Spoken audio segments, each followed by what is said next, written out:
हाँ भाई, तो क्या हाल है आप सबका। और आज का वीडियो होने वाला है इस टॉपिक के ऊपर कि पैथोलॉजी के अंदर चाहे आपको कोई भी डिजीज़ दे रखी हो, कोई भी डिजीज़, उसके पैथोलॉजिकल चेंज, उसकी हिस्टोपैथोलॉजी, ये सब कैसे लिखें। और बात ये भी आती है कि पैथोलॉजी में लिखना क्या क्या होता है।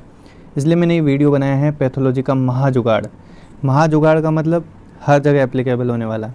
अब पहले मैं आपको इस महाजुगाड़ की कुछ चेतावनी बता दूँ, कुछ ऐसी चीज़ें बता दूँ कि आपको इन चीज़ों के बारे में ध्यान रखना है। अब देखो, पहली बात ये कि ये जो मैं आपको जुगाड़ बताने वाला हूँ ये कहीं पे भी आपकी पैथोलॉजी में अप्लाई हो जाएगा। ठीक है, कहीं पे भी किसी भी डिजीज़ का पैथोलॉजिकल चेंज का क्वेश्चन आया, आप आराम से इजीली कर लोगे अगर आपने इस ट्रिक को किया है तो। अब सेकंड, अगर आपने पहले कहीं और से पैथोलॉजिकल चेंजेस पढ़ रखे हैं तो आप इसको कंबाइन करके और भी अच्छा लिख सकते हो। थर्ड नंबर, ये कोई ऐसा नहीं है कि 100% परफेक्ट तरीका है। मैं बस आपको एक जनरल प्रोसेस के थ्रू बताने वाला हूँ कि आप किस टाइप से पैथोलॉजिकल चेंज लिख सकते हो। मेरी बात पे गौर करना, क्योंकि ऐसा नहीं हो कि आप सिर्फ यही लिख के आओ या इसी के भरोसे रहो, क्योंकि जो एक्चुअल नॉलेज है वो तो अपना नॉलेज ही है। इसलिए इसको मैंने जुगाड़ नाम दिया है, और जुगाड़ ही होता है, आप सब जानते हैं। तो चलिए अपन आगे बात करते हैं अपने क्या जुगाड़ है इसमें। अब उससे पहले मैं आपको बता दूं कि पैथोलॉजी में आप लिखते क्या क्या हो, क्योंकि कईयों को ये भी नहीं पता है कि पैथोलॉजी में लिखना क्या क्या होता है। तो देखो, सबसे पहले आपके सामने जो भी डिजीज़ दी है उसका इंट्रोडक्शन ज़रूर लिखोगे कि वो डिजीज़ क्या है, उसकी डेफिनेशन लिखोगे, उसके क्लिनिकल मैनिफेस्टेशन लिखोगे, और उसको कैसे डायग्नोसिस किया जाता है वो भी लिखोगे। अब आप बोलोगे ये तो हम MSN में लिखते हैं, तो हाँ भाई, MSN वाला कंटेंट ही छापना है, इसमें ज़्यादा कुछ नहीं करना है। अब MSN वाला कंटेंट तुम छापोगे तो MSN में हम थोड़ा लेंथी लिखते हैं, यहाँ पे एकदम कंसाइज करके लिखना है, एकदम छोटा छोटा सा लिखना है। बस आप डेफिनेशन पे थोड़ा सा फोकस कर दो, क्योंकि डेफिनेशन से ही अपन यहाँ पे पैथोलॉजिकल चेंज बनाने वाले हैं। बाद में जो सबसे इंपॉर्टेंट पोर्शन होता है पैथोलॉजी का वो है हिस्टोपैथोलॉजिकल चेंजेस।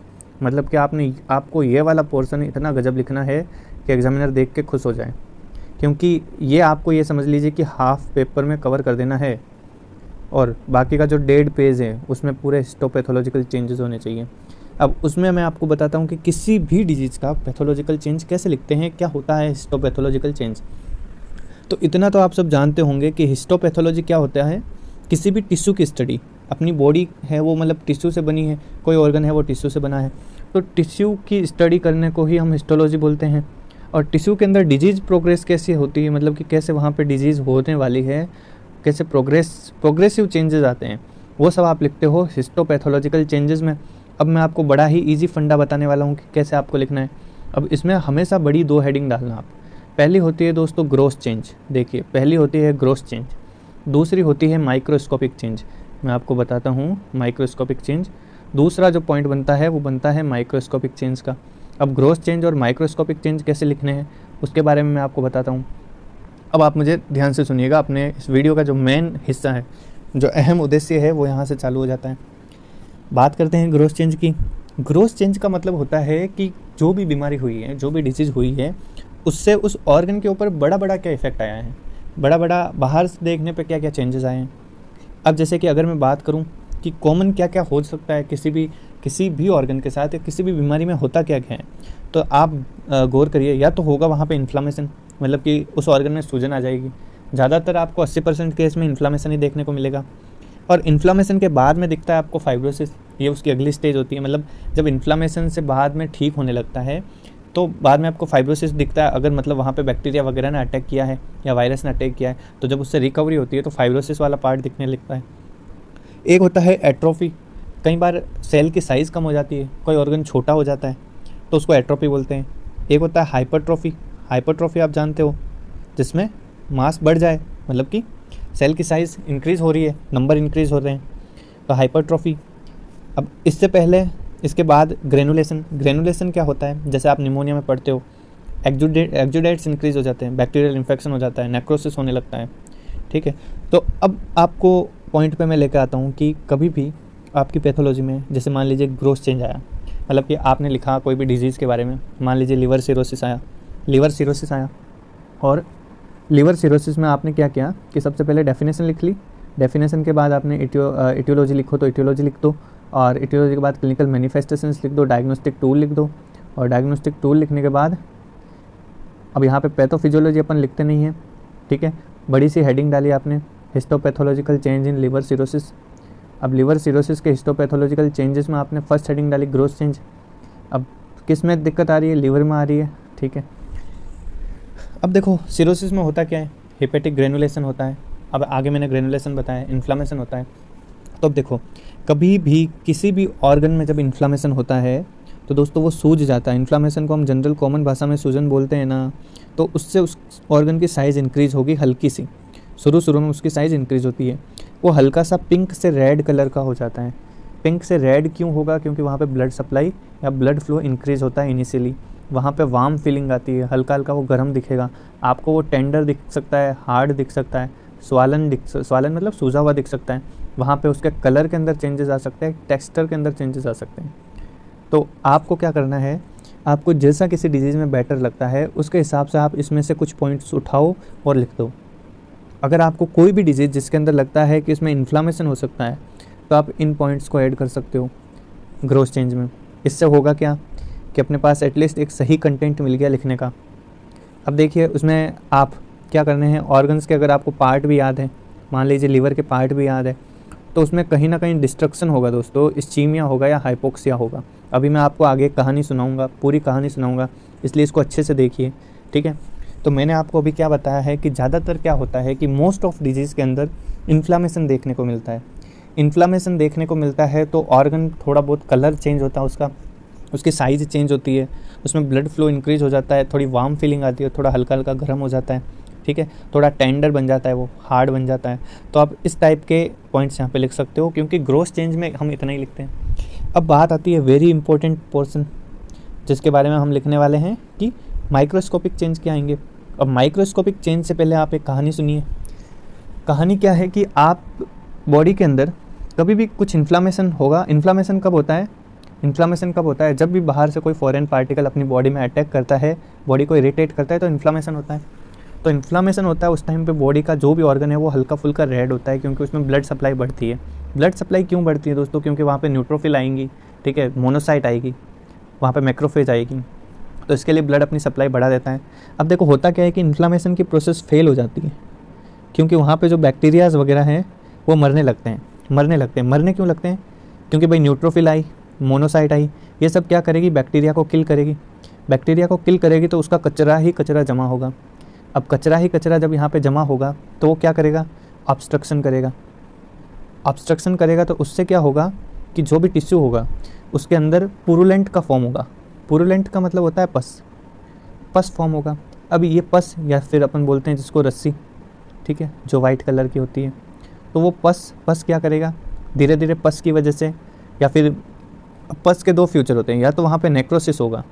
नेक्रोसिस कैसे होता है कि पस धीरे धीरे किसी भी पाथवे को ऑब्स्ट्रक्ट कर देता है। ये जो एक्जुडेट्स हैं ये किसी भी आर्टरी में या फिर मतलब वहाँ पे जो भी नली है, वहाँ पे कोई भी डक्ट है उसके अंदर जमा हो जाते हैं। डक्ट में जमा हो जाते हैं तो इस्चीमिया या हाइपोक्सिया हो जाता है, मतलब वहाँ पे खून की और ऑक्सीजन की कमी पड़ जाती है, जिसकी वजह से क्या होगा? जिसकी वजह से वहाँ पे नेक्रोसिस होने लगता है, टिश्यू की डेथ होने लगती है, क्योंकि वहाँ पे प्रॉपर ऑक्सीजन सप्लाई नहीं आती। अब नेक्रोसिस की वजह से ब्लैक डार्क कलर का या ग्रे कलर का बन जाता है ऑर्गन। लेकिन अगर देखिए ये तो एक फ्यूचर है कि नेक्रोसिस हो गया, टिश्यू डेथ हो गई। अगर मान लीजिए कि यहाँ पे रिकवरी होती है तो फाइब्रोसिस बनता है, मतलब कि वाइट कलर के फाइबर्स, मतलब फाइब्रोसिस होने लगता है उस टिश्यू का। फिर वहाँ पे स्कार फॉर्मेशन होता है और हीलिंग होती है। अब मैक्सिमम टाइम पे ये भी होता है, ये भी होता है। अब आपको करना क्या है? अब मेरी सारी कहानी आपने सुन ली, क्या सुना? एक बार फिर से इसे रिवाइज़ करिए। देखिए पैथोलॉजी फार्मा से भी थोड़ी बहुत टफ पड़ती है, इसलिए मैं आपको थोड़ा ये डिटेल में बता रहा हूँ।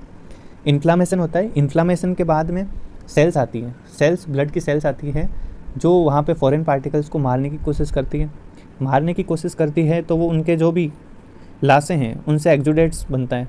एक्जुडेट्स वगैरह से पुरुलेंट पस वगैरह फॉर्म होता है जो ग्रे वाइट कलर का दिखता है। अब यहाँ पे या तो नेक्रोसिस हो जाएगा या फिर रिकवरी हो जाएगी। नेक्रोसिस कब होगा? जब उसका गला घुटेगा, मतलब कि हाइपोक्सिया हुआ या इस्चीमिया हुआ। और रिकवरी तब होगी जब यहाँ से सही अपनी बॉडी रेस्पॉन्स कर रही है, और रिकवरी के बाद फाइब्रोसिस, स्कार और हीलिंग होगी। अब ये सारी फेज़ ही किसी डिजीज़ में देखने को मिलती है, लगभग 90%। अब यही देखने को मिलती है तो आप इसी से ही अपने माइक्रोस्कोपिक चेंज बनाएंगे। अब माइक्रोस्कोपिक चेंज कैसे लिखने हैं मैं बताता हूँ। सबसे पहला फंडा है, हमेशा डायग्राम बनाना है। डायग्राम काहे का बनाना है? पहले आप बनाइए नॉर्मल ऑर्गन का डायग्राम, मतलब कि लीवर का आया क्वेश्चन तो लीवर का एक डायग्राम बना दीजिए, लंग्स का आया तो लंग्स का एक डायग्राम बना दीजिए। फिर इसके बाद में उसके अंदर कुछ स्पेसिफिक पार्ट को आपको काला काला सा कर देना है, कुछ काली काली जगह कर देनी है। कहीं पे थोड़ी बहुत डक्ट को बढ़ा देनी है, कहीं पे नैरो कर देनी है, और वहाँ पे उसको शो कर देना है कि यहाँ पे इन्फ्लामेशन हुआ या नेक्रोसिस हुआ, एक्जुडेट्स कलेक्ट हो गए। तो उसकी वजह से क्या हुआ कि वहाँ पे सेल में कुछ ना कुछ चेंजेस आए, और उसने उस चेंजेस को आपने इस डायग्राम के थ्रू बता दिया। अब मैंने आपको ये डायग्राम इसलिए बोला है क्योंकि ये डायग्राम आपके क्वेश्चंस को अट्रैक्ट करेगा। आपने कुछ ही नहीं किया, नॉर्मल एनाटॉमी जो होती है, नॉर्मल जो भी ऑर्गन है उसका डायग्राम बनाया, और वहाँ पे कुछ स्पेसिफिक पार्ट्स पे ऐसे बता दिया, स्पेसिफिक पार्ट पे बता दिया भाई या तो नेक्रोसिस हुआ है वहाँ पे या इन्फ्लामेशन हुआ है। ओके, तो इससे क्या होगा कि थोड़ा बहुत आपका डायग्राम आपको नंबर दिलाएगा। फिर मैं बात करता हूँ ब्लड सप्लाई की। अब देखो हमेशा क्या होता है माइक्रोस्कोपिक चेंज में, आप देखोगे जो भी वेन या आर्टरी उसको सप्लाई कर रही है, तो शुरू के अंदर जब इन्फ्लामेशन होता है ना, तब तो ब्लड सप्लाई बढ़ती है। बाद में जब एक्जुडेट्स जमा होने लगते हैं तो फिर वो पाथवे ऑब्स्ट्रक्ट हो जाता है, वहाँ पे ब्लड सप्लाई कम हो जाती है। ब्लड सप्लाई कम होती है तो इसकी वजह से मैंने आपको फिर बोला है इस्चीमिया या हाइपोक्सिया होता है। अब जब भी टिश्यू में इस्चीमिया या हाइपोक्सिया होता है, एक चीज़ आप ध्यान रखिएगा कि वो ऑर्गन पैल पड़ने लगता है, ठीक है, या साइनोसिस होने लगता है वहाँ के ऑर्गन के अंदर, यानी कि वहाँ ऑक्सीजन की कमी होने लगती है। ऑक्सीजन की कमी होगी तो सेल डेथ होगी, टिश्यू डेथ होगी। यानी कि ओवरऑल क्या होगा कि आप ये लिखोगे ब्लड सेल्स का काउंट उस पाथवे में बढ़ रहा है। आपको समझ आ रहा है ना कि इन्फ्लामेशन हुआ, इसकी वजह से न्यूट्रोफिल बढ़ी, प्लेटलेट्स बढ़ेगी ताकि उस पार्ट को हील कर सके। मोनोसाइट और मैक्रोफेज आती है जब वायरस का इन्फेक्शन होता है, ठीक है। आगे चलते हैं। आगे क्या करना है कि आपको उस ऑर्गन की एक दो स्पेसिफिक सेल्स के नाम याद है ना, तो फिर आप उसे लिखो। जैसे कि लीवर की हिपेटोसाइट्स होती है, लंग्स की न्यूमोसाइट्स होती है। अब होता क्या है कि किसी भी ऑर्गन की फंक्शनिंग कब डिस्टर्ब होगी, जब उसका जो मेन काम करने वाली सेल है वो ख़राब हो जाए। लीवर की हिपेटोसाइट ख़राब हो जाए, लंग की न्यूमोसाइट ख़राब हो जाए, तभी तो वहाँ पे फंक्शन अल्टर्ड होंगे। यानी कि उन सेल्स के साथ होता क्या क्या है, या तो वो रप्चर हो जाती है, या वो डीजनरेट हो जाती है, या वहाँ पे इस्चीमिया और हाइपोक्सिक रीजन बन जाते हैं, कहीं ऑब्स्ट्रक्शन आ जाता है, ठीक है, या फिर इन्फ्लामेटरी एक्जुडेट्स प्रेजेंट हो जाते हैं, फंक्शनिंग एफिशिएंसी घट जाती है, लाइसोसोम एक्टिवेट हो जाते हैं, सुसाइड बैग्स जिसे बोलते हैं, बैक्टीरियल एक्जुडेट्स प्रेजेंट हो सकते हैं। वहाँ पे आपको ब्लैकिश एरिया देखने को मिल सकता है सेल डेथ की वजह से, डार्क ग्रे एरिया दिख सकता है नेक्रोसिस की वजह से। नेक्रोसिस हो भी सकता है, नहीं भी हो सकता है आपको स्कार देखने को मिले, हो सकता है फाइब्रस टिश्यू देखने को मिले, पस हो सकता है, और स्वेलिंग या एडिमा हो सकता है। अब आप ये सब कब लिखोगे, कैसे लिखोगे? तो देखो ये जितने कितने मैंने बताए हैं, इन सब का एक ही प्रोसेस है, ये कि सबसे पहले आपको लिखना है कि वहाँ पे इन्फ्लामेशन होगा, वहाँ पे सेल्स का काउंट बढ़ेगा, ठीक है। उसमें जो भी पर्टिकुलर ऑर्गन है उस ऑर्गन की सेल्स का, मतलब कि वहाँ पे ब्लड सेल्स का काउंट बढ़ेगा, न्यूट्रोफिल्स वगैरह बढ़ेगी, और उस सेल्स जो उसकी फंक्शनल सेल्स होती है जैसे न्यूमोसाइट, हिपेटोसाइट्स, वो डिस्ट्रक्ट होगी, ख़राब होगी, और उनका एक्जुडेट्स बनेगा, ठीक है, उनका भी बनेगा, और जो बैक्टीरिया वायरस है उनका भी बनेगा, जिससे एक पस फॉर्म होगा। पस क्या करेगा, या तो नेक्रोसिस करेगा, तब वहाँ पे वो जो रीजन होगा वो ऐसा दिखेगा, ब्लैक, ग्रे, ग्रीन कलर का, डार्क कलर का दिखेगा। टिश्यू डेथ हो जाएगी, जिससे फंक्शनल कैपेसिटी घट जाएगी, जो भी मैंने आगे आप सबको बताया है। अगर वहाँ पे रिकवरी हुई, हीलिंग हुई, तो फिर आपको फाइब्रोसिस दिखेगा, वाइटिस एरिया दिखेगा जहाँ पे स्कार दिखेगा, और हीलिंग होती हुई दिखेगी। ये सब आप जब माइक्रोस्कोपिक चेंज में लिख के आओगे तो फिर आपके पूरे नंबर आएंगे पैथोलॉजिकल चेंज में। आई होप आपको पैथोलॉजी के बारे में ये समझ में आया। एक बार फिर मैं एक एज ए समरी बता दूँ, कभी भी पैथोलॉजी का क्वेश्चन आए तब आपको सबसे पहले इंट्रोडक्शन, फिर डेफिनेशन, फिर क्लिनिकल मैनिफेस्टेशन, डायग्नोस्टिक टूल, और डायग्नोस्टिक टूल के बाद में हिस्टोपैथोलॉजिकल चेंजेस में ग्रोथ चेंज लिखोगे, ओके। अब ग्रोथ चेंज के बाद में आप ये लिखोगे, ग्रोथ चेंज में आप इन पॉइंट्स को ऐड कर सकते हो वाइजली, जो भी आपको अच्छा लगता है वो ऐड करिएगा, ठीक है। कहीं पे फाइब्रोसिस हो रहा है तो आप ये ऐड करिएगा। ज़्यादातर मैं बोल दिया इन्फ्लामेशन होता है, ठीक है, और एट्रोपी होता है तो आप साइज छोटी कर देना, ग्रेनुलेशन होता है तो ये सब होता है, एक्जुडेट्स वगैरह बढ़ जाते हैं, नेक्रोसिस हो जाता है, ठीक है। फिर मैंने आपको ये पूरी एक प्रोसेस बताई, ये पूरी प्रोसेस होती है टिश्यू के अंदर, जिसको आप माइक्रोस्कोपिक चेंज में सजा के लिख के आओगे। पहले डायग्राम बनाओगे, फिर ब्लड सप्लाईज़ के बारे में, फिर इन सेल्स के बारे में लिखोगे, बताओगे कि शुरू के अंदर तो इन्फ्लामेशन हुआ, बाद में ऑब्स्ट्रक्शन आया, इन्फ्लामेशन से ब्लड सप्लाई इंक्रीज़ हुई, सेल्स बढ़ी, फिर ऑब्स्ट्रक्शन के टाइम ब्लड सप्लाई डिक्रीज़ हो गई। ब्लड सप्लाई डिक्रीज़ हुई तो वहाँ की जो स्पेसिफिक सेल्स थी उसमें हाइपोक्सिया हुआ, वो रप्चर हुई, डीजनरेट हुई, वहाँ पे ऐसे रीजन बने, ऑब्स्ट्रक्शंस आया, और एक्जुडेट्स कलेक्ट हुए, और जिसकी वजह से वहाँ पे blackish area, dark grey area आपको देखने को मिला, नेक्रोसिस भी देखने को मिला। धीरे धीरे वो सब हील हुआ, फिर फाइब्रस टिश्यू देखने को मिले, फिर स्कार फॉर्मेशन हुआ और इस टाइप से हुई रिकवरी। तो ये था आपका सारा पैथोलॉजी का